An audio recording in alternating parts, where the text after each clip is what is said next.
ఎంతో మందిని ఈ దినాల్లో దాడి చేస్తూనే ఉంది కల్దీల ఆత్మ. ఈ కల్దీలు ఎవరో తెలుసుకుంటేనే కానీ ఈ కల్దీల ఆత్మని ఎలా ఎదిరించాలి, ఎలాగ పోరాడాలనేది గ్రహించుకోలేమండి. ఈ కల్దీల ఆత్మ ఎంతో మందిని దోచుకుని పోతా ఉంది. కల్దీలు చూస్తానండి వ్యక్తుల్లాగా ఉండేవారు. ఆ వ్యక్తులు ఇంచుమించు 539 BC క్రీస్తు పుడతానికి ముందుగానే మొత్తానికి నిర్మూలన చేయబడ్డారు. కానీ వారు ఉన్నంత వరకు ఒక్కసారి కూడా ఎవ్వరు వారిని గెలవలేకపోయారు. వారిని నాశనం చేసింది ఎవరు తెలుసా? దేవుడు తానే. వారిని నాశనం చేసిన తర్వాత మరలా పౌలు అంటున్నాడు, జాగ్రత్త, మరలా లేపుతానంటున్నాడు దేవుడు. అసలు దేవుడు నాశనం చేయాల్సిన అవసరం ఏమొచ్చింది? మరలా లేపాల్సిన అవసరం ఏమొచ్చింది? ఇది జాగ్రత్తగా వినండి. దేవుని ప్రజలైన వారు, దేవుని ద్వారా నిబంధన చేయబడిన వారు, దేవుని సొత్తుని పిలబడేవారు, దేవునితో నడిచేవారు, వారు ఆయన వాక్కు నియమానికి విరోధంగా తిరిగి దేవుని చిత్తానికి విరోధంగా బ్రతికి దేవుడు ఏదైతే చేయొద్దన్నాడో అదే చేసుకుంటూ దేవునికి శత్రువులుగా మారితే దేవుడు ఏం చేశాడు తెలుసా? దేవుని ప్రజల్ని శత్రువు చేతుల్లోకి అప్పచెప్పాడు. ఈరోజు ఈ ఆత్మ మరలా వస్తుంది, జాగ్రత్త అని పౌలు హెచ్చరిస్తున్నాడు. కారణం ఏంటంటే ఈరోజు ఎంతోమంది దేవుని మాట వింటలేదు, దేవుని చిత్తం చేయట్లేదు, దేవుని మార్గంలో నడవట్లేదు. దేవుడు ఏదో వారి కోరికలు తీర్చేవారిగా జీవిస్తున్నారు. ఈరోజు దేవుని చిత్తంలో మీరు ఉన్నారా? ఎంతోమంది ఇక్కడ క్రీస్తు రక్తం ద్వారా కడగబడిన వారు ఉన్నారు, దేవుని బిడ్డలని చెప్పారు. దేవుని బిడ్డలైన వారు దేవుని బిడ్డలుగా బ్రతకపోతే దేవుని శత్రువులుగా మారుతున్నారు. దేవుడు అంటాడు, కల్దీల దగ్గర చెప్తాను జాగ్రత్త, కల్దీల్ని లేపుతాను అవసరమైతే జాగ్రత్త. నా మాట వినలేదనుకో మరలా శత్రువు చేతులకు అప్పచెప్తా. ఈ కల్దీలో ప్రత్యేకత చూస్తే 3 ముఖ్యమైన ప్రత్యేకతలు కనబడతాయి. మొదటిగా ఏంటంటే వీరు దొంగలంట, బహు క్రూరులంట. దేవుని వాక్యం చదివాం కదా, క్రూరులు. రెండోదిగా వారి గురించి అదే చెప్పాలి, ఆర్ వెరీ విషియస్, చాలా క్రూరులు, కఠినమైన వారు, ఏ మాత్రం దయాదాక్షణాలు లేని వారు. మీరు అనుకోవచ్చు, ఏంటి నా జీవితంలో ఏంటి వేదన, ఏంటి ఆగదేంటి, కొంచెం కూడా పడుకున్నా కూడా ఆగదేంటి, ఏంటి బాధ ఏంటి, ఎన్ని నిద్ర మాత్రాలు వేసుకోవాలి, ఎంత మత్తు పదార్థాలు ముట్టుకోవాలి, ఏది చేసినా కూడా దీంట్లో విడుదలలేంటి? కల్దీలు దాడి చేస్తారని తెలుసుకోండి. హబక్కుకు 1:7-9 ఒకసారి మరలా చదువుదామా? వారు ఘోరమైన భీకర జనముగా ఉన్నారు, వారు ప్రభుత్వమును విధులను తమ ఇచ్చ వచ్చినట్లు ఏర్పరచుకొందురు. వారి గుర్రములు చిరుతపుల్ల కంటే వేగముగా పరుగులెత్తును, రాత్రి యందు తిరుగులాడు తోడేళ్ల కంటేను అవి చురుకైనవి. వారి రౌతులు దూరము నుండి వచ్చి తటాలన జొరబడుదురు. ఎరను పట్టుకొనుటకై పక్షిరాజు వడిగా వచ్చునట్లు వారు పరిగెత్తి వత్తురు. వీరి క్యారెక్టర్స్ చూస్తే the predators, they are faster than horses, swifter than leopards and more fierce than wolves. అంటే అసలు ఎంత కఠినమైంది, క్రూరమైంది తోడేళ్ళు అంటామండి. తోడేళ్ళ కన్నా ఇంకా కఠినమంట, క్రూరమంట. అదే రీతిగా వారు ముందుకు వెళ్తారంట, ఎక్కడి నుండి దూరం నుండే చూసుకుని దాడి చేస్తారంట. వారు ఒక పక్షిరాజు కంగారు పడి అట్లా పట్టుకుని పోయేలాగా ఎగురుకుని వచ్చేస్తారంట. వారి స్పెషాలిటీ అది. దూకుతారంట పైనుండి. వారు ఏంటంటే బాణాలు కొట్టి ఎప్పుడైతే నాశనం అవుతుందో పట్టి దొరికేడ్రా అని పట్టుకుని దోచుకునేవారు వాళ్ళు. ఎస్కేల్ గ్రంథం 22:27 ఒకసారి చదువుదామండి. దానిలో అధిపతులు లాభము సంపాదించుటకై నరహత్య చేయటలోను ఏం చేస్తారంట? నరహత్య, మనుషులను నశింప చేయటలోను వేటను చీల్చు తోడేళ్ల వలన ఉన్నారు. తోడేళ్ళగా ఉన్నారు. ఏం చేస్తారంట? మరలా చెప్పండి. 3 చెప్తున్నారు. ఏంటి? 1 నరహత్య. ఎంతో మంది జీవితాల్లో, కుటుంబం జీవితాల్లో ఉన్నారు కానీ చచ్చిన వారు ఉన్నారు. భార్య భర్తల మధ్య ప్రేమ లేదు, కుటుంబంలో ఐక్యత లేదు, no relationship status. They just say okay we are married, so what, ఆయన బ్రతుకు అయిందే, నా బ్రతుకు నాదే. ఈరోజు చాలా మంది క్రైస్తవులు తెలుసా, మన అన్నిలాగా విడాకులు తీసుకెళ్ళాము కదా, సరే ఏదో బ్రతుకుతున్నాను, బ్రతకండి, నా దారిలో నేను పోతా, ఆయన దారిలో ఆయన పోతాడు. ఏంటంట? నా జోలికి నువ్వు రావద్దు, నీ జోలికి నేను రాను. చచ్చిన బ్రతుకులు, ప్రేమ లేని జీవితాలు, చచ్చిన వారు ఉన్నారు. కారణం ఏంటంటే ఇక్కడ చంపేవాడు వచ్చాడు కాబట్టి. రెండోదిగా ఏం చేస్తున్నారంట? మనుషులను నశింపజేస్తున్నారు. ఇంకా పోతున్నారు. చాలా మంది జీవితంలో చాలా మంది విడిచిపోతున్నారు, చాలా కోల్పోతున్నారు. They lose many things, many people, many opportunities, many of anything that God has offered for you. Next, వేటను చీల్చు తోడేళ్ల వలె ఉన్నారు. చీల్చేవారంట. ఈరోజు చాలా మంది గుండెలు చీలిపోయి, బ్రతుకులు చీలిపోయి. కారణం ఏంటంటే కల్దీలు దాడి చేస్తారని తెలుసుకోవాలి. తెలుసుకోకపోతే ఏదో మనుషుల మీద అనుకుంటా అంటే no, you miss the point. జెఫన్యా గ్రంథము 3:3 చదువుదామండి. దాని మధ్య దాని అధిపతులు గర్జన చేయు సింహములు, దాని న్యాయాధిపతులు రాత్రి తిరుగులాడుచు తెల్లవారు వరకు ఎర్రలో ఏమీ మిగులకుండా భక్షించు తోడేళ్లు. ఇక్కడ చూస్తున్న జెఫన్యాలో గర్జించే సింహాలు. పేతురు చెప్పలేదు మొదటి పేతురు 5లో, గర్జించే సింహము వలె ఎవరిని మింగుదామా అని అటు ఇటు తిరుగుతున్నాడంట సాతానుడు.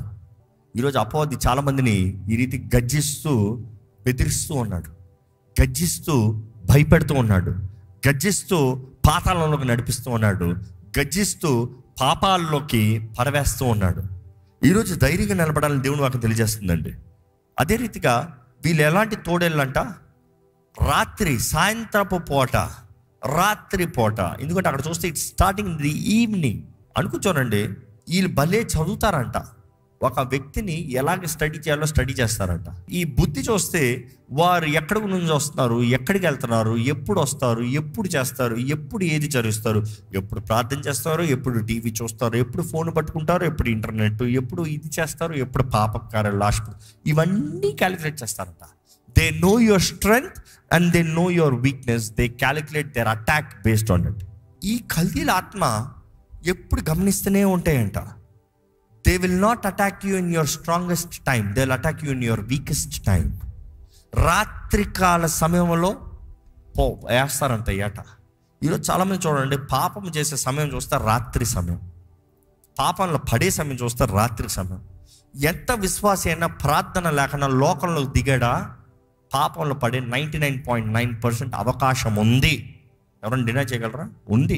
నీవు ప్రార్థన చేయాల్సినప్పుడు ప్రార్థన చేయకుండా నీ శరీరం ఆల్సిందప్పుడేమో నువ్వు లోకంలోకి దిగావు అనుకో, చేస్తాడు నీకు కరెక్ట్గా పోస్టులు, టైమింగ్ చూసుకుంటాడు, అదే రీతి ఆర్కెస్ట్రేట్ చేస్తాడు.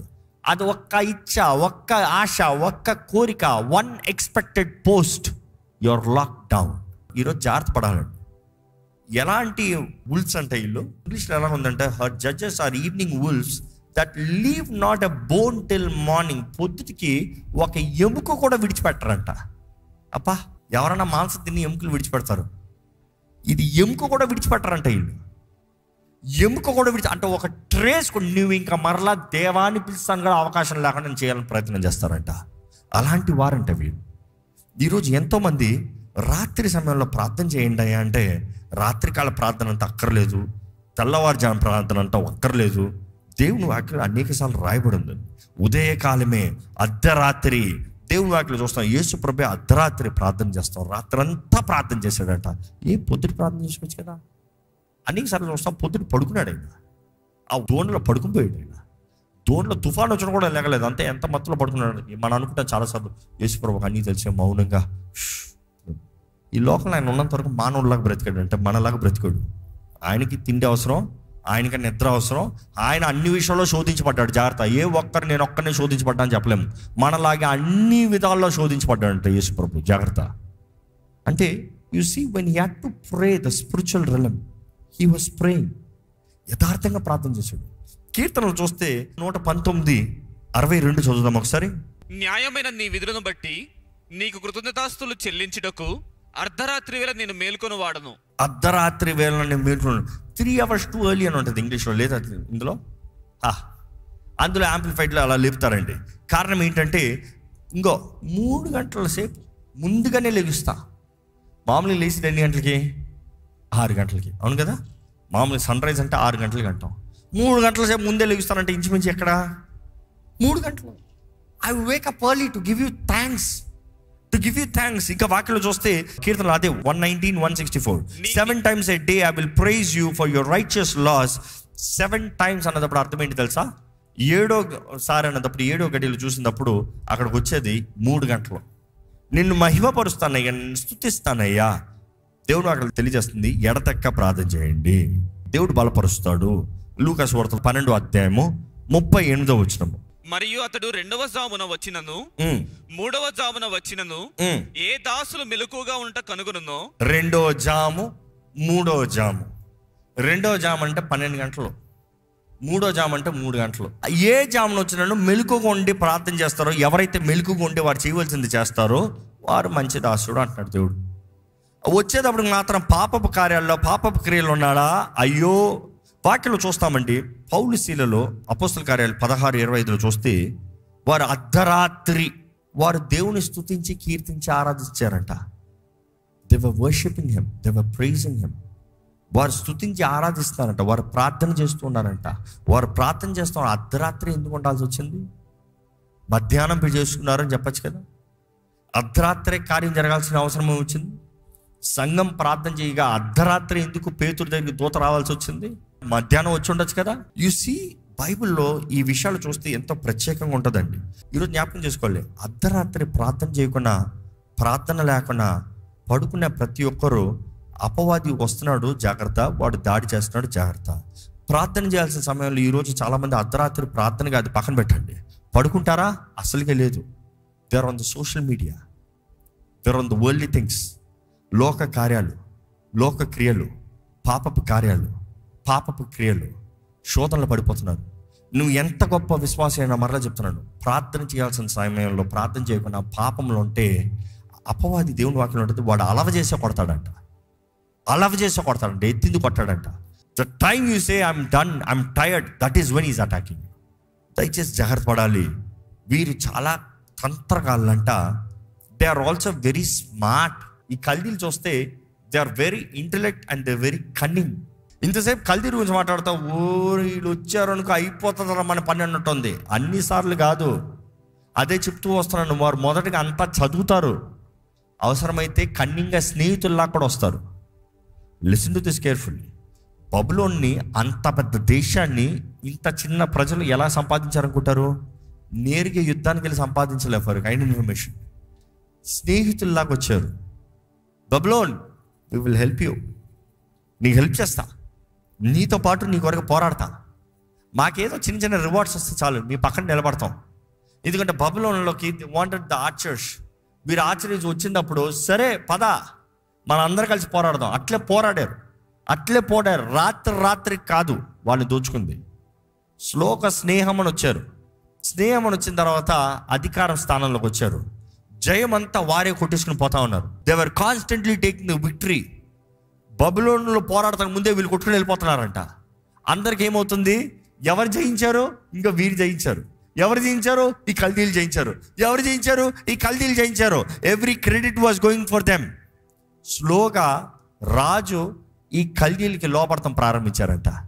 ఎందుకంటే రాజుకి ప్లాన్స్ ఇస్తారు, ఇట్లా వెళ్తానే నువ్వు జయిస్తావు, ఇట్లా వెళ్తానే నీకు అవుతుంది. ఆ రీతిగా వారు సంపూర్ణంగా అధికారం తీసుకుని తర్వాత ఆ రాజునే లయపరిచేశారు.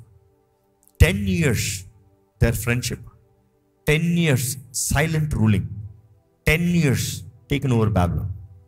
అప్పటికి బబులోనికి అసిరియలు రాజుల్ని అపాయింట్ చేసేవారు.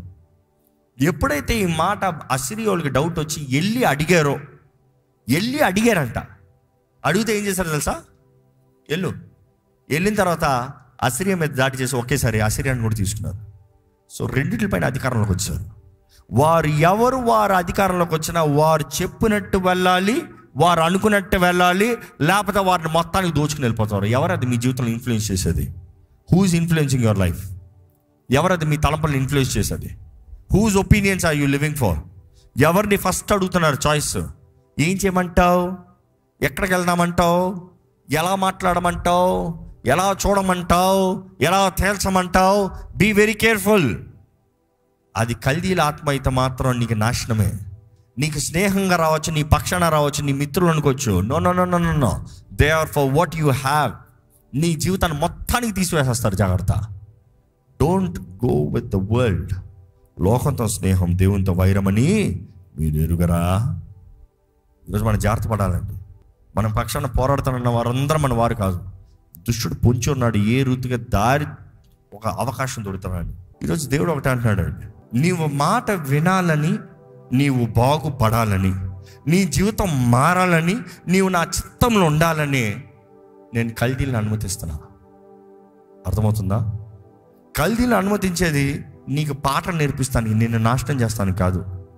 కానీ నీవు పాఠం నేర్చుకోకుండా వాటి నోట్లోకి వెళ్ళి దూకేవా, ఎవరేం చేయలేదు.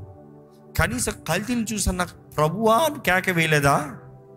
It is not your thing. కొన్నిసార్లు తల్లిదండ్రులు కూడా చూడండి, వెళ్ళొద్దు అక్కడ. కొంతమంది అన్యులైతే చీకటి దెయ్యం దేవుని బిడ్డలు దెయ్యం అని చెప్పకండి, అది సరైన మాట కాదు. అక్కడ దెయ్యం ఉంది భయపడతారు పిల్లలకి. ఆ పిల్లలకి చిన్నప్పుడు దెయ్యమంట ఆ భయం స్టార్ట్ అవుతుంది. No, be bold enough, teach them you have authority in Jesus name. దెయ్యం నేను ఏది చేయదు, ధైర్యం నేర్పించండి. పిరికొల్లగా భయపెడతా ఉంటారు. కొంతమంది అయితే పోలీస్. మా భార్య కూడా, మా పిల్లలు కానీ మాట అనలేదు, అంటే ముఖ్యంగా చిన్నది మాట అనదు. కారులో సడన్గా సీట్లోంచి లేచిపోయి నేను పైకి నిలబడతాను, పోలీస్ కింద కూర్చుంటుంది. అంటే ఏదైనా భయం పెట్టాలి. ఎందుకు? నువ్వు మాట విని మంచి చేస్తావని. దేవుని హృదయం కూడా అదే. మేలు చేసే దేవుడు, మంచి దేవుడు కీడుని ఎలాగ అనుమతిస్తాడో, మేలు మంచి చేసే దేవుడు కీడుని ఎందుకు లేపుతున్నాడో. దేవుడు అంటున్నాడు, నేను కుదురుగా చెప్తాను, నువ్వు మాట వింటలేదు. నీకు ఎన్ని తరుణాలు ఇచ్చినా, ఎన్ని అవకాశాలు ఇచ్చినా, ఎంత కృప ఇచ్చినా నువ్వు మాట వింటలేదు. కాబట్టి నీకు ఈ కల్దీని మరలా లేపుతాను, జాగ్రత్త అంటున్నాడు. కానీ ఈరోజు లేపినట్టుగా కనబడుతుందండి. ఎక్కడ చూసినా ఈ కల్దీల ఆత్మలు భయంకరంగా పనిచేస్తున్నాయి. అంత్య దినాల్లో ఉన్నాం. ఎక్కడ చూసినా భూకంపపు వార్తలు మీరు వింటున్నారా లేదా? So many earthquakes. ఏంటది? దేవుడు అంటాడు, ఇదన్నీ కేవలం ప్రసవ వేదనలే, ప్రారంభమే, ఇది అంతం కాదు. These are just the beginnings. కానీ దేవుని ప్రజలను పిలబడిన వారు స్వతంత్రులుగా జీవించాలంటే మనం సరిగా బ్రతకాలండి. చివరి ముగిస్తూ కల్దీల గురించి చెప్పాలంటే, కల్దీలు అన్న వారు ఒక దురాత్మ సమూహానికి సంబంధించిన వారిగా కనబడుతున్నారు. వీరి పనులు ఏంటంటే, వీరు ఎలాంటి వారితో ఉంటారంటే, కల్దీలతో పాటు మెజిషియన్స్, మాయ చేసేవారు. మెజిషియన్, మంత్రగాళ్ళు పని ఏంటి? మాయ చేస్తాం. It is to distract and to deceive. ఉన్నది లేనట్టు, లేనిది ఉన్నట్టు.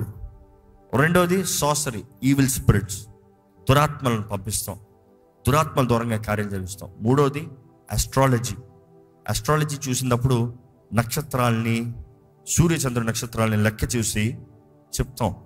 ఇవి గమనిస్తే ఈరోజు ఎంతోమంది ఇవన్నీ లేవని ఎవ్వరు చెప్పలేదు. దేవుడు లేదని చెప్పాడా? అవి చెయ్యొద్దు అని చెప్పాడు. అర్థమవుతుందా? అవి లేవని బైబిల్ ఎక్కడ లేవు, అవి ఉన్నాయనే ఉంది, అవి చెయ్యొద్దనే ఉంది. కానీ ఈరోజు ఎంతోమంది అవివేకులు లేవు అనుకుంటా ఇవి ఎరగక మోసపోతున్నారు, బంధించబడుతున్నారు. దేవుడు అక్కడ చూస్తే ఈ తంత్రాలు చేసుకుంటూ నాశనం పరిచేవారు. మూడోదికి చూస్తే ఈ నక్షత్రాలు, సూర్యచంద్ర నక్షత్రాలు, దేవుడు వాటిని రూపించింది కాలము సమయం నిర్ణయిస్తానికి వాక్యం మొత్తంలో అది ఉంది. ఈరోజు చాలామంది అవన్నీ అన్ని ఆచారాలు కదండి, అన్నేది కదండి అని మూర్ఖమైన లోక సంబంధమైన కార్యాలుగా చూస్తున్నారు. కానీ ప్రతి నెల లెక్క పెడుతున్న బైబిల్ చూస్తే మనం పండగలప్పుడు ధ్యానించాం. చంద్రుని ప్రారంభాన్ని చూసే నెల ప్రారంభం అంట. అది సికిల్ షేప్లో కనబడేటప్పుడు 2 సాక్షులు చూడాలి, యాజకుడు తెలియజేయాలి, నోట్ చేయబడుతుంది నెల ప్రారంభం. అక్కడ నుండి 15వ రోజు అంటారు, లేకపోతే ఇంచుమించు ద ఫుల్ మూన్ సంపూర్ణతతో వచ్చిన తర్వాత ఆ రోజు పండగ రోజు చూస్తాం. See, there is a plan and a program in everything in the Bible. ఈరోజు వాక్య జ్ఞానం లేకనా అది లోక పద్ధతులే, ఇది టెక్నాలజీలే, ఇది లేటెస్ట్ జనరేషన్లే. No, don't be fooled. దేవుడు ఎంత నిజమో దెయ్యంలో కూడా అంత నిజమే. దేవుణ్ణి ఉన్నాడని ఎంత నమ్ముతున్నామో దెయ్యాలు ఉన్నాయని కూడా నమ్మాలి. ఎందుకంటే అవి ఉన్నాయని తెలుస్తేనే అవి మనల్ని దాడి చేస్తున్నామని గ్రహించుకుంటాం. ఈరోజు దేవుడు మాత్రం ఉన్నాడు, దెయ్యాలే లేవన్న రీతికి మనుషులు అనుకుంటున్నారు. No, the enemy is so true. ఎంతగా నీ కొరకు రక్షకుడు ఉన్నాడో, నేను నాశనం చేసే నాశనకారుడు కూడా అంతగా ఉన్నాడు అనేది జ్ఞాపకం చేసుకోవాలి. ఈరోజు దేవుని వాక్యం ఒకటి చెప్తుంది, సర్వాంగ కవచాన్ని ధరించుకుని అపవాదాన్ని ఎదిరించాలి. వాడి తంత్రములు ఎరిగిన వాడిగా వాడిని ఎదిరించాలి. ఒక మాట తెలియజేయాలంటే, దేవుడు ఎవరినైనా వాడుకుంటాడు, ఎలాంటి వారినైనా మార్చగలుగుతాడండి. కానీ దేవునికి లోబడేవారు కావాలి. లోబడేవారు ఉంటే, విశ్వాసాన్ని కనబరిచేవారు ఉంటే, దేవుడు వారి జీవితాన్ని మొత్తానికి మార్చివేసే దేవుడు. ఒక ఉదాహరణ చెప్పాలంటే, వాక్యంలో మొదటిగా విశ్వాసానికి తండ్రి ఎవరు? అబ్రహాం ఎవరు అనుకుంటున్నారు? ఎక్కడి నుండి వచ్చారనుకుంటున్నారు? చదివి చూడండి, కల్దీయుడు. అలాంటి ప్రాంతం నుండి దేవుడు ఒక్క మనిషిని కోరుకున్నాడు. అలాంటి దేశం నుండి ఒక్క మనిషిని కోరుకున్నాడు దేవుడు. అలాంటి ప్రజల నుండి ఒక్క మనిషిని కోరుకుని తను నమ్మేడు, విశ్వసించాడు. కాబట్టి విశ్వాసానికి తండ్రిగా మార్చాడు, అనేక మందికి ఒక జనాంగంగా లేపాడు. ఈరోజు అదే ప్రజలతో దేవుడు వాగ్దానం, నిబంధన చేసి వారినే భద్రపరుస్తూ వచ్చాడు. ఈరోజు మనం అనుకుంటున్నాం it is all fine, nothing is fine. You need examine your life. మీ జీవితాన్ని మీరు పరీక్షించుకోవాలి. ఏంటి మీ జీవితంలో నశించిపోయేది? ఏంటి అపవాది మీ జీవితంలో దోచుకునేది?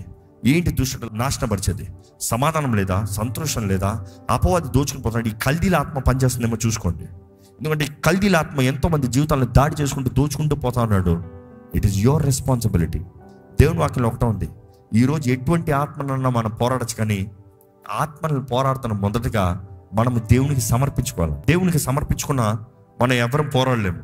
Submit to God, resist the devil, then he will flee from you. యాకోబు 4:7. సో దేవుని వాక్యం తగినట్టుగా ప్రతిరోజు మనం దేవుని చేతులకు సమర్పించుకుని ప్రతిరోజు దేవుని మహిమ కొరకు నిలబడాలి. దేవుడు ఎంతైనా నమ్మదగిన దేవుడు అండి. ఆయన మన కాపరిగా మన సర్వంగా ఉండాలని ఆశపడుతున్నాడు. దయచేసి స్థలం నుంచి ప్రార్థన చేసుకుందామండి. ఒక ప్రార్థన యథార్థంగా, ఎలాంటి నష్టము, ఎలాంటి దోపుళ్ళు, ఎలాంటి కీడు, సమాధానము, కుటుంబము, దేవుడిచ్చింది ఏదైనా సరే పోగొట్టుకుంటారా? మొదటిగా కారణం ఏంటి? దేవునికి విరోధమైంది ఏంటి చేస్తున్నారు? దేవుని చిత్తానికి విరోధమైంది ఏంటి చేస్తున్నారు? దేవుని తలంపులకు విరోధమైంది ఏంటి చేస్తున్నారు? దేవుణ్ణి బాధ పెట్టేది ఏంటి చేస్తున్నారు? ఏంటి అది దేవుడు మనకు పాఠం నేర్పించాలని చూసేది? ఈరోజు ప్రభుని అడగండి, రావా నీవే నా కాపరి ప్రభా, దారి తప్పిన గొర్రెల్ని వెతకి రక్షించే దేవుడు అయ్యా నువ్వు. దేవా నా జీవితంలో నీవే తోడుండయ్యా, నీవే బలపరచు ప్రభా, నీవే బలపరచు ప్రభా. నీ చేతులకు సమర్పించుకుంటానయ్యా, నీ చేతులకు సమర్పించుకుంటాను ప్రభా. మనల్ని వెతకి రక్షించే దేవుడు అండి, మన కొరకు సమస్తం సిద్ధపరిచిన దేవుడు అండి. అపవాది ఎన్నో రీతిలుగా మన జీవితాలని పోగొట్టాలని, నాశనపరచాలని, కీడు తీసుకురావాలని, అవమానాన్ని తీసుకురావాలని వాడు పొంచి ఉన్నాడు. కానీ దేవుని పెట్టాలని మీరు ఎలాగున్నారు? ఎలాగుంది మీ జీవితం? చెప్పగలుగుతారా? మన కాపరి దగ్గర రాగలుగుతారా? కేక వేయగలుగుతారా? ఈరోజు ఆయన ప్రేమతో మీ కొరకు తన ప్రాణం పెట్టినంతగా ప్రేమిస్తున్నాడండి. దేవా నీవే నా కాపరివి, నీవే నా దేవుడివి, నీవే నా సర్వన్వి ప్రభా. దేవా నీవేనయ్యా, నా జీవితంలో ఏదైనా చేయాలంటే నీవేనయ్యా. If it is not you, it's none lord. నీవు కాకపోతే ఇంకెవరు లేరు, నువ్వు కాకపోతే ఇంకేది కాదు అయ్యా. నువ్వు మంచి కాపరివయ్యా. ఎన్నోసార్లు దాడులు తప్పిన మనల్ని వెతికి రక్షించాడు కదండి. నిత్య జీవాన్ని ఇచ్చే దేవుడు కదండి. మనల్ని ప్రేమతో నడిపించే దేవుడు కదా. ఒక మాట యథార్థంగా ప్రార్థన చేయగలుగుతారా? దేవుని సన్నిధిలో తగ్గింపుతో ప్రార్థన చేయగలుగుతారా? నువ్వు మంచి కాపరివయ్యా, నువ్వు మమ్మల్ని ప్రేమించే దేవుడు, మమ్మల్ని బలపరిచే దేవుడు, మా జీవితంలో మేము నడవలసిన త్రోవలో మమ్మల్ని నడిపించే దేవుడు, మమ్మల్ని ఎడబాయని దేవుడు అయ్యా. అన్ని విషయంలో నువ్వు మా తోడుంటే చాలు ప్రభా, నువ్వు బలపరుస్తే చాలు ప్రభా, నీ ప్రేమ మాకు చాలు ప్రభా, నీ కృపలు మమ్మల్ని వర్ధింపజేయ ప్రభా, నీ కార్యములు నీ క్రియలు గొప్పవి మేము నమ్ముచున్నాము ప్రభా. ఈరోజు ఈ వాక్యం వింటూ ఎవరెవరైతే ఈ కల్దీల ఆత్మ ద్వారా దాడి చేయబడుతున్నారో, ఎవరెవరైతే ఈ కల్దీల ఆత్మ ద్వారా వెంటాడబరచబడుతున్నారో నువ్వు ఎరుగున దేవుడు అయ్యా. ఎవరెవరైతే విశ్వాసంతో ప్రభువా నాకు విడుదల కావాలి, ప్రభువా నాకు జయము కావాలి, ప్రభువా ఈ కల్దీల ఆత్మ నుండి, ఈ మోసపరిచే ఆత్మల దోపిడి దగ్గర నుండి నాకు విడుదల కావాలని కోరుతున్నాను దేవా. వారి ప్రార్థనను ఆలకించు ప్రభా. వారి జీవితాలని నీ తట్టు తిప్పుతూ, వారి బ్రతుకుల్ని నీ వైపు తిప్పుతూ నీ చేతులకు సమర్పించుకుంటే నీ సొత్తుగా మార్చుండగా దేవా ఈ క్షణమే వారికి కావాల్సిన విడుదల, రిస్టోరేషన్ నజరేయుడైన యేసు నామములో అనుగ్రహించబడునుగాక అని ప్రకటిస్తున్నాము. దేవా నీ బలమైన నీ ఆత్మ కార్యములు జరిగించు ప్రభా. నీకు అసాధ్యమైంది ఏదీ లేదయ్యా, నీకు అసాధ్యమైంది ఏదీ లేదు ప్రభా. దేవా నేను పంపిన మిడతలు తినివేసిన సంవత్సరములు, దేవా ఈ కల్దీలు కూడా మిడతల్లాగా ఉన్నారు కదా ప్రభా. నేను పంపిన మిడతలు తినివేసిన సంవత్సరములు అంటే నీకు విరోధంగా మేము జీవిస్తాం బట్టి అయ్యా నీవే మిడతల్ని పంపిస్తున్నాం, నీవే కల్దీలకు అనుమతిస్తున్నాం. ఎందుకంటే మేము బాగుపడాలని, మేము మా స్థితిని గ్రహించుకోవాలని, మేము ఈ భూమి పైన మా జీవితాలను సరిదిద్దుకుని నీ పాదాలు పట్టుకోవాలని, నీ దగ్గరికి రావాలని నువ్వు ఆశపడుతున్నావు ప్రభా. మేము కానీ తగ్గించుకుని సియోన్లో బాకా ఊది ఉపవాసంతో ప్రార్థన, గోని పట్ట వేసుకుని ప్రార్థన, బూడిదలో ప్రార్థన చేస్తాం అంటే ఈరోజు నువ్వు కోరేది మా తగ్గింపు, మా హృదయాల్ని చెప్పుకుని దీనత్వంతో మా స్థితిని గ్రహించుకుంటూ, నీవు ఎవరు ఉన్నా, నువ్వు ఏమై ఉన్నావో, నువ్వు ఎవరివై ఉన్నావో గ్రహించుకుంటూ నీ ముందు సమర్పించుకోవాలని నువ్వు ఆశపడుతున్నావు. నీ ముఖాన్ని వెతికినట్లయితే దేవా నువ్వు మరలా మిడతలు తిరిగివేసిన సంవత్సరంలో తిరిగి ఇస్తానంటున్నావయ్యా. దేవా మా అవకాశాలు, మా దీవెనలు, మా ఏవి అయితే అపవాది దోచుకున్నాడో తిరిగి మనకు అనుగ్రహించే దేవుడు, నువ్వు మేలు చేసే దేవుడు అయ్యా. నీ బిడ్డల పక్షాన సమస్య సంపూర్తి జరిగించే దేవుడు అయ్యా. నీకు అసాధ్యమైంది ఏది లేదు ప్రభా, నీకు ఏదీ లేదు అసాధ్యమైంది. ఇదిగో ప్రభా, ఈరోజు నీ సన్నిధిలో ఉన్న వారిని చూడు, దర్శించు, నీ కార్యం, నీ క్రియ జరిగించు. నీ వాక్కు వినటం ద్వారా నీ కార్యం జరగాలని వేడుకుంటాను అయ్యా. ఏ ఏ దేహంలో అనారోగ్యం ఉందో, ఏ ఏ దేహంలో అయ్యా దుష్టుడు దాడి చేయుచున్నాడు, ఏ ఏ దేహంలో ఏ ఏ బలహీనతలు, ఏ ఏ పాపాలు బట్టి, ఏ ఏ కీడు బట్టి అనుమతించబడిందో నువ్వు ఎరుగున్న దేవుడు అయ్యా. కానీ ఎవరెవరైతే నీ చేతిలో సమర్పించుకుంటూ అయ్యా నీ రక్షణ కార్యాన్ని అంగీకరిస్తూ అయ్యా వారి రక్షణ ఎత్తిపెట్టుకుంటున్నారు, ఇదిగో ప్రభా, పాపానికి నో చెప్తూ నీ వాక్యానికి, నీ జీవితానికి నీతో కలిసి బ్రతికేకి ఎస్ అంటున్నారు దేవా. అటువంటి దేహములు ఇప్పుడే నజరేయుడైన యేసు నామములో, యేసు పొందిన గాయాల చేత స్వస్థపడునుగా కానీ ప్రకటిస్తున్నాను. I speak for healing and restoration Lord, newness, new life, bold life for Christ. క్రీస్తు కొరకు ధైర్యవంతులుగా, గంభీరంతో అయ్యా, నువ్వు మా కాపరి ఉన్నంత వరకు మాకు భయం లేదయ్యా. మేము గొర్రెలమే కానీ దేవా, నువ్వు మా కాపరివి, మాకు సమస్తము మేలు చేసే దేవుడు, పచ్చిక గల చోట అయ్యా నడిపించే దేవుడు, మాకు కావాల్సిన సమృద్ధినిచ్చే దేవుడు, మాకు కావాల్సిన ఆహారాన్ని అనుగ్రహించే దేవుడు, మాకు ఎక్కడ పస్తు ఉంచే దేవుడు కాదయ్యా. ఆత్మీయ జీవితం, శారీరక జీవితం అన్ని విషయంలో సమృద్ధి దయచేయ.